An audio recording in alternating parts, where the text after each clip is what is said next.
There's been a lot happening with Buffalo Bills wide receiver Stefon Diggs over the last several days, and we talk about what has been happening and whether the Ravens could potentially make a move for him. All that and more coming up next here on Locked On Ravens. You are Locked On Ravens, your daily Baltimore Ravens podcast, part of the Locked On Podcast Network, your team every day.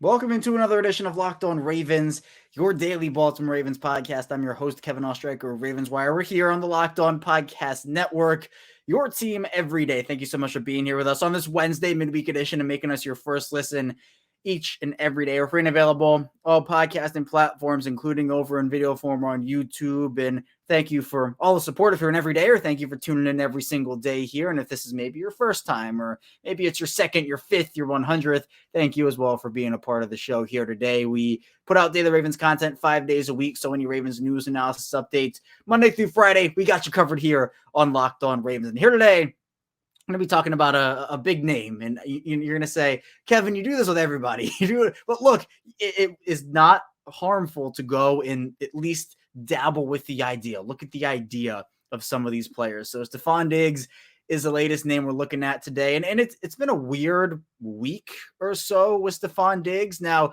there's been some, I'd say discomfort with Stefon Diggs for both Minnesota and now Buffalo, with some drama going on here and there. I don't think Stefon Diggs is a diva, but with Diggs, we're going to talk about what has been going on in Buffalo over the last week. If it's anything to monitor, if the Ravens could wind up with him, if stuff goes completely wrong, and whether there is anything to even look at there in the first part of the show. Then in the second part of the show, we're going to take a look at the left guard position, talking about Malaesala Aumavae-Laulu, who is apparently in the mix for the left guard job. So we'll talk about Salah and whether he's the left guard favorite at this point before training camp begins. Then finally, we'll take a look at Roquan Smith, at Patrick Queen, and if they're the best inside linebacker duo in the NFL, if anybody challenges them, because both those guys have been very adamant that, look, they believe they're the best duo.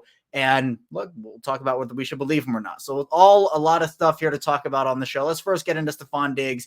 Now, just a brief overview, I guess, of what's been going on over the last several days. Stefon Diggs did not show up to the first day of Buffalo Bills mandatory minicamp. And, Sean McDermott was asked about it. He said he was very concerned. Ended up showing up and participating after that. And, things kind of, I think the tension settled down a little bit. But there have been all these crazy reports coming out about how he's unhappy with his role in the offense and he wants more input on play calling, stuff about him wanting DeAndre Hopkins and that contributing to unhappiness. And we should remember the last time we actually saw Stefon Diggs was him yelling at Josh Allen in their playoff loss last season. So there's been, I don't know, just uncomfort with Stefon Diggs in Buffalo over the past couple of months or whatnot. Now, I don't think that this is the be-all, end-all for Stefon Diggs in Buffalo. There have been reports and rumors that some teams would be interested in Stefon Diggs, like the Denver Broncos, for example, if he were to be made available. And you're like, duh, right? Like, I think every team would be interested in Stefon Diggs. Now, how many teams could actually trade for him, make a move for him? His contract is honestly pretty untradeable, not impossible, but it's not necessarily great for Buffalo in that regard. He'll be making $24.415 million in 2023, has a $22.74 million signing bonus. So for a team that would trade for him, essentially, the base salary would be $1.165 million.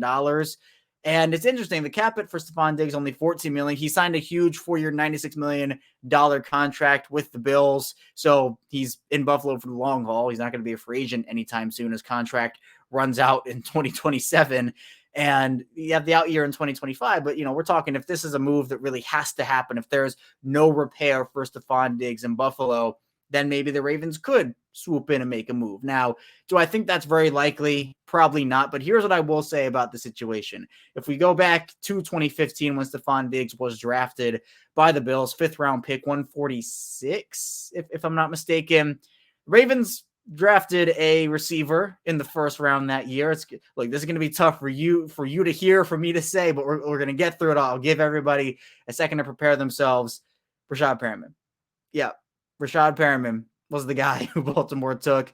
Not great not great. But Stefon Diggs was someone who I wanted Stefon Diggs in Baltimore. Everybody wanted him in Baltimore. It was a feel-good story, him going to the University of Maryland. So there is some connection there. But at this point, it feels like, Ian Rappaport put out a report where he says that a lot of that stuff about DeAndre Hopkins and the other rumors and reports, he's not going to pay as much attention to that. And a lot of that is not true, as opposed to what Josh Allen has said, which, communication is going to be key and a lot of this stuff. So it's a very weird situation with Stefon Diggs right now. I don't think anybody really knows what's going on. I don't think anything is necessarily fully going away anytime soon. It does, again, feel like stuff has settled down in that regard. But for Baltimore and how this relates back to them, I mean, this is a team that, if something all of a sudden just blows up in Buffalo and Stefon Diggs hates the organization, the Bills want to get rid of him, I don't anticipate that happening whatsoever. But if that does happen, it's the same conversation as DeAndre Hopkins, but with draft. It's the conversation with DeAndre Hopkins before he got released. It was Arizona. Now, Stefon Diggs would fetch a lot more draft capital than DeAndre Hopkins would in Arizona if he was traded by the Cardinals. But for Baltimore, do you want to put premium draft capital into that position? I just don't feel like that's realistic right now for them. Because look, Stefon Diggs, yes, he would be the best receiver on the Ravens if he were traded to Baltimore. I don't really think a trade happens. I think he will be on Buffalo's roster come 2023 because of the fact that, again, I don't think it is as serious as some people say. Look, we've heard Josh Allen say as such, Von Miller say as such there as well. But would Baltimore be willing to pay Stefon Diggs the rest of that contract as well as give up potentially a first-round pick, a second, a third, whatever it may be? It's going to be a first and then something. So I just feel like with Baltimore's positioning right now, it'd be much more realistic for them to go after DeAndre Hopkins. And even that, I don't think is very realistic at this point. It feels like it's down to Tennessee and New England. Stefon Diggs is a great player, one of the best receivers in this league. Depending on who you talk to, top 5, top 10, I have him in my top 10. Absolutely. Top 5 is definitely in the conversation for him with me. But at this point, Baltimore, I think, again, it's the same stuff I'm echoing with DeAndre Hopkins. I would rather see a corner. I would rather see an edge guy. Look, if we're talking big trades, Jair Alexander is someone where who knows how available he actually is, who knows what Green Bay's timeline is, how they feel about their roster. But if we're talking big time trade, give me Jair Alexander right now based off of need and based off of fit. Stefon Diggs fits anywhere, right? He's a great player, can make any offense better.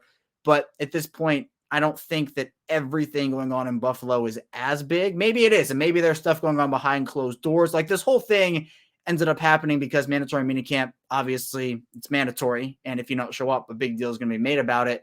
The Sean McDermott comments kind of amplified that when he said he was very concerned. But we've kind of heard all of these reports and all of these things about, well, everything is going on where he's unhappy with this and he's unhappy with that and he wants this and he wants that. But at this point, it feels like he's going to stay in Buffalo. If he was made available, I think Baltimore could potentially be in the conversation. But again, that's the if factor of this whole thing. It's if he's made available, if he's traded, if the Ravens are willing to give up that package. So it's interesting to think about because Stefon Diggs, like DeAndre Hopkins, would make this offense so much better. And you can argue that, look, the revamped offense not only helps your offense, but it helps the defense too. We'll talk about that later in the week. But there's a lot that Stefon Diggs could do for any NFL team.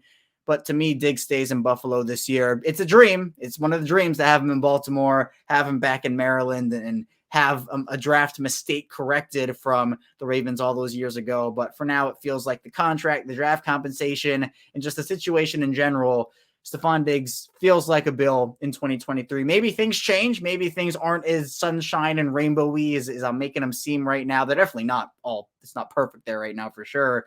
But he should be a member of Buffalo, and we'll see how it all plays out for him. But for now, I'm just not very likely to me that Baltimore makes a move. Not very likely the Bills move on from him in general. So again, interesting conversation, especially with the way the receiver position has gone for Baltimore over the years, where if this was last year, I'd be saying, oh, go like, let's pray and let's hope he's made available and the Ravens can go get him. But now I feel more confident in the Ravens wide receiver position as a whole than I have maybe ever.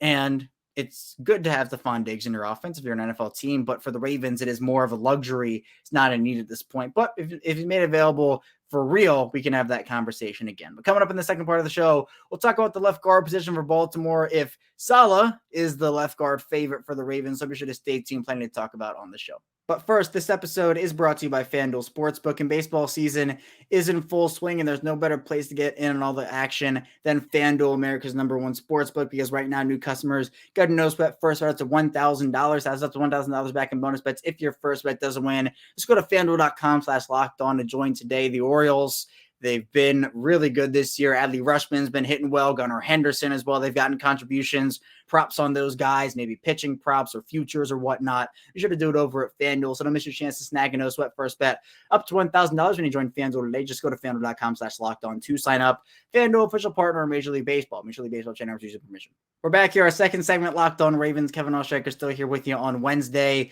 Is we just talked about Stefon Diggs and the possibility of him potentially being made available by Buffalo. Maybe the Ravens making a move for him. Again, I just don't think he's going to leave Buffalo at this point. There's not going to be a move made there. But if he is, maybe the Ravens swoop in and see what it is. But let's move away from hypotheticals. Well, we'll get into more hypotheticals now. But a guy on the Ravens roster, in Malaesala Aumavae-Laulu, who was the Ravens' 6th-round pick in this year's past draft here out of Oregon, an offensive lineman.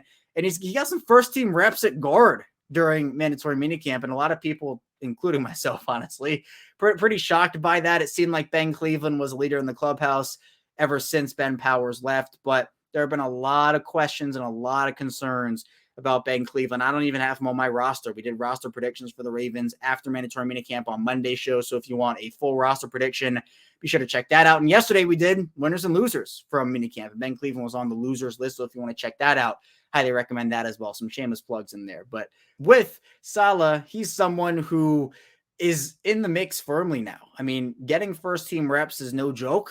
And the Ravens at this point just want to, I think, experiment with their guys, see who's able to perform in certain positions at certain levels. And look, this is when you do that. You don't do it during the regular season when the games count. You want to figure out, who's going to be the guy at left guard for this team. And I think that with what the Ravens have to offer at the position is Daniel Faalele potentially. It's Salah. It's John Simpson.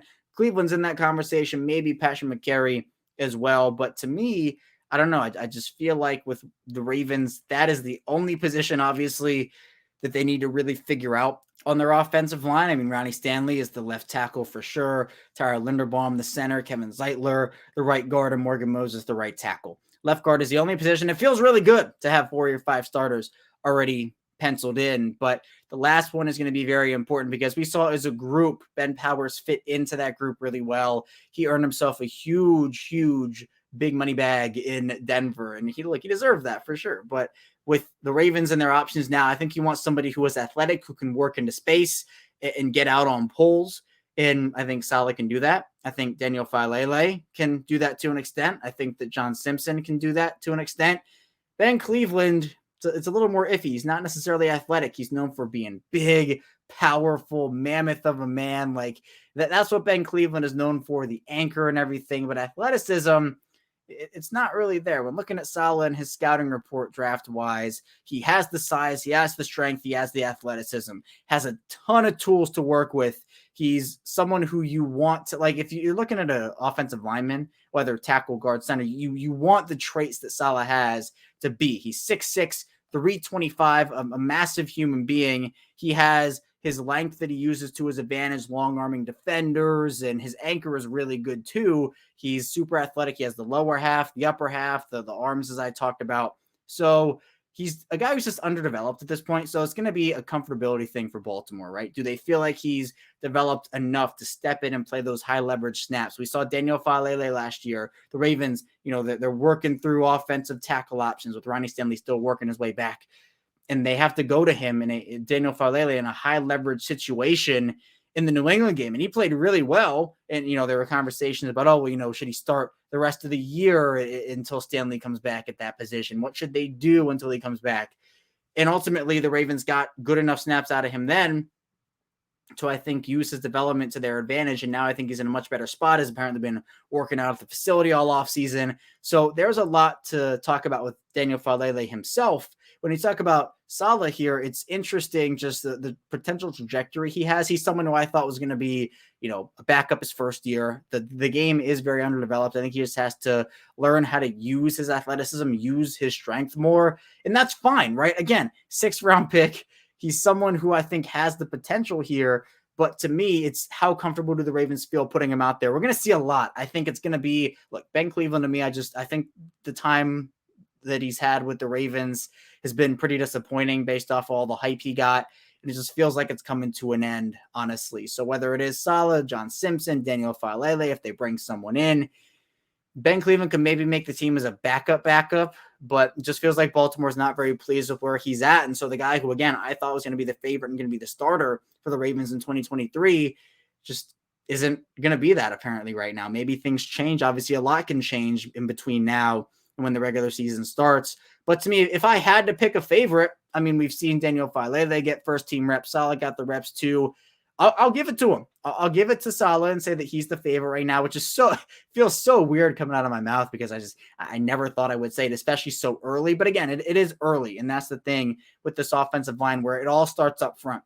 You have to be really good in that department. You have to protect for your quarterback and Lamar Jackson, open up holes in the run game. And I think that right now, it's the weak link of the offensive line for sure, the left guard position, but Saleh maybe gives them the best shot to do that. Maybe they want to go with the quote unquote experience of Daniel Falele going into his second season, having a year with the team in the offense. It's a new offense. So you're not necessarily going to say a year in the offense, but at this point, the Ravens have a couple of options.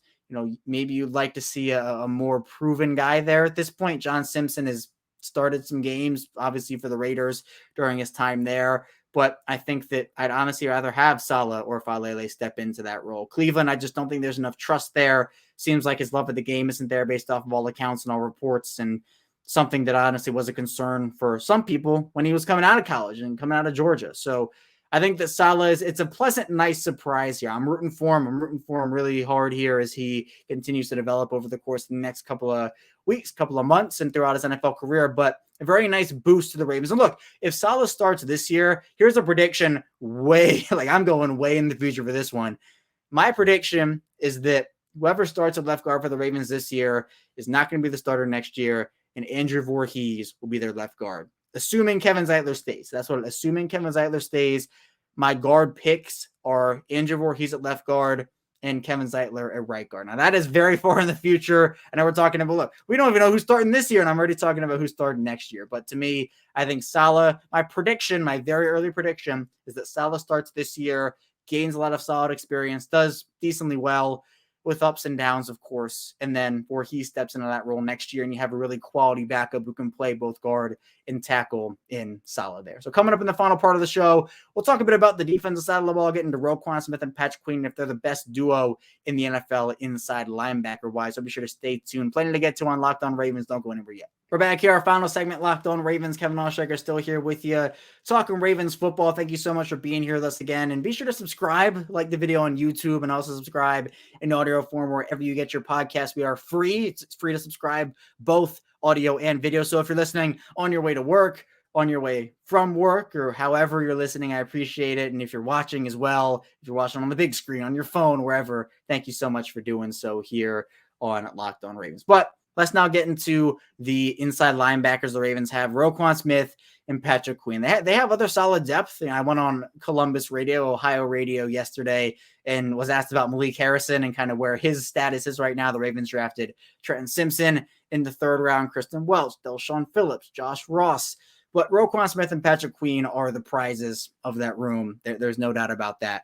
And so with Baltimore, there's been a lot of conversation about those two and whether they're the best inside linebacker duo in the NFL. Patrick Queen has said as such. Roquan Smith has obviously been hyping him up a ton. And I kind of thought about it. I'm like, well, let's look around the league and who are the guys that could potentially rival them as a duo.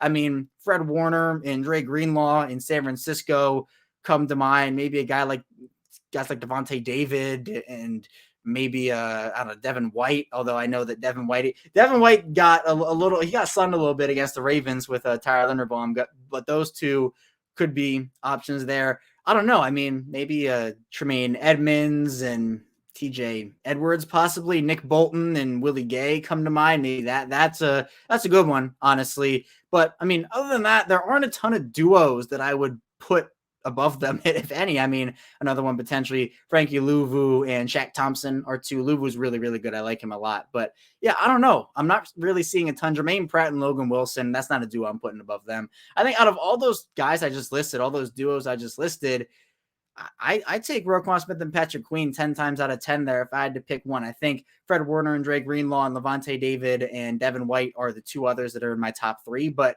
give me Roquan Smith and Patrick Queen. Smith is one of the best inside linebackers in this league, if not the best, depending on who you talk to.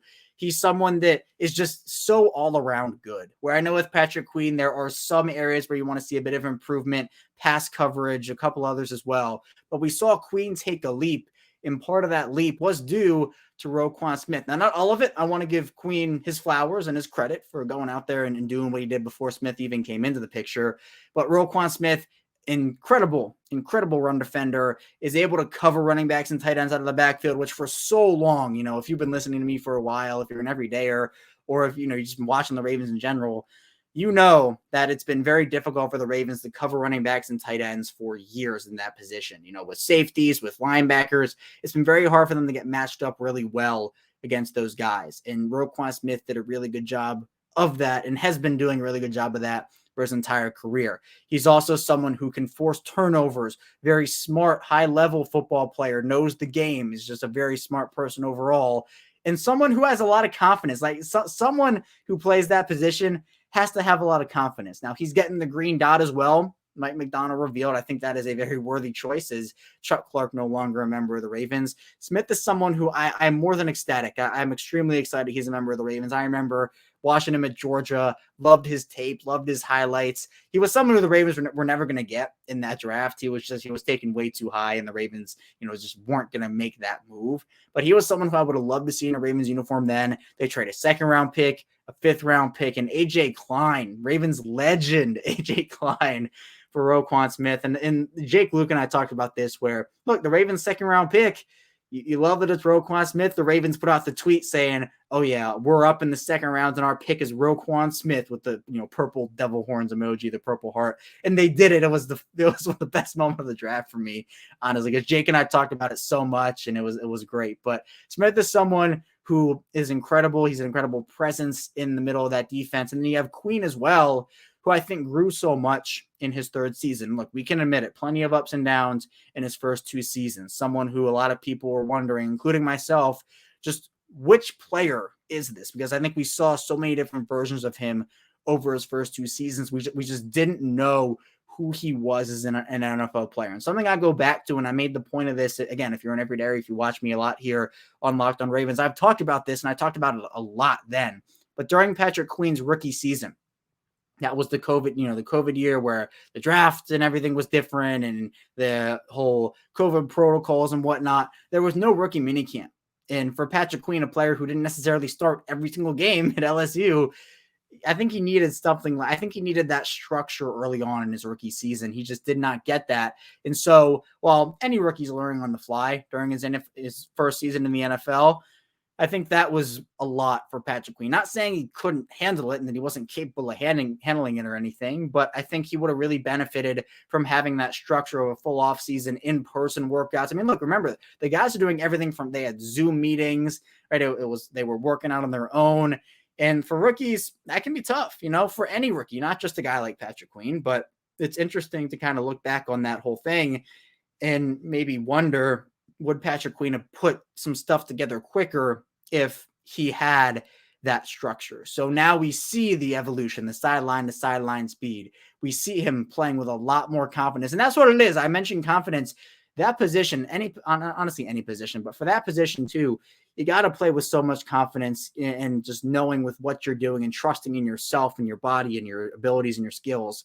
And Patrick Queen did that so much more, I think, during his third season, where we saw that confidence, the hard hits, the screaming blitzes up the middle, making plays in the run game, making plays also with sacks and disrupting the quarterback. Those are all things he can do, just being a heat-seeking missile and disrupting plays. And I think with both those guys playing off of each other, it's so important because I think both of them cover up maybe some weaknesses. Roquan Smith does not have a lot of weaknesses. Patrick Queen, the pass coverage aspect, I've talked about this before. Roquan Smith covers for that. and just they both enhance each other's abilities. And I think them together make a very, very powerful duo. So for them to be able to lead that Ravens defense, Roquan Smith having the green dot, Patrick Queen ascending the way we saw him. The Ravens declined his fifth-year option. I think this is a year where Patrick Queen we're going to see the best year yet, in my opinion, from Patrick Queen, and alongside a hungry Roquan Smith. The defense is hungry. The offense this team is hungry. Roquan Smith talked about having a lot of payback they got to dish out this year, and they're going to take it week by week. That's the type of confidence you want out of the leader of your defense, or one of the leaders of the defense. There are multiple of them. But Smith is someone who has embraced Ravens culture, came in from Chicago in October at the trade deadline or a couple days before, and ended up really embracing the city, embracing the team, embracing the organization and their values as well. It's been a seamless fit, fit like a glove, honestly. And I'm really excited for him to continue to get reps in this defense, continue to grow alongside Queen and the other members of this defense, and mentor a guy like Trenton Simpson. That's really key too, where the mentorship ability of a Roquan Smith, who Trenton Simpson said he looked up to Roquan Smith. He wanted to model his game after Roquan Smith. Now they're teammates. That's really, really cool. So you can talk about the Fred Warners and the Dre Greenlaws, the Levante Davids and the Devin Whites. Personally, for me, I'm taking Patrick Queen and Roquan Smith as the best duo inside linebacker-wise in the NFL right now. And honestly, it's not as close as you might think. Like, it is definitely close-ish, but to me, Fred Warner is probably, like, if I had to go 1-2, Roquan Smith and Fred Warner are definitely 1-2. Maybe Fred Warner, I think, is my 1, and then Roquan Smith is my 2. But it's very close, and honestly, I can flip-flop those. But I don't think Roquan Smith is worse than Levante David. I don't think he's worse than Mario Davis. I think, to me, Roquan, even guys like Matt Milano, Shaq Leonard, Bobby Wagner, etc., I think the only guy who I think is on Roquan Smith's level right now is Fred Warner. That's my opinion. I know some will agree, some will disagree. That's okay. But to me, you have a top 2 inside linebacker. Then you also have Patrick Queen, who to me, I think is a top 20 guy at least. You could argue top 15 if you wanted to. But that to me, 2-15 worst, or 2-20 if you want to go worst case scenario for that. Sign me up for that. 5 days a week, 7 days a week, honestly. 5 days a week on Locked On Ravens, and then 7 days a week on the other 2 days we don't put out shows. But that's all I have for you here today on Locked On Ravens. Thank you so much for tuning in here to this Wednesday edition. And be sure to subscribe, follow along in audio form, and also follow along, obviously, in video form as well. When we get back here tomorrow, more Ravens content, so be sure to stay tuned for that. And I'll see you right back here tomorrow on Locked On Ravens.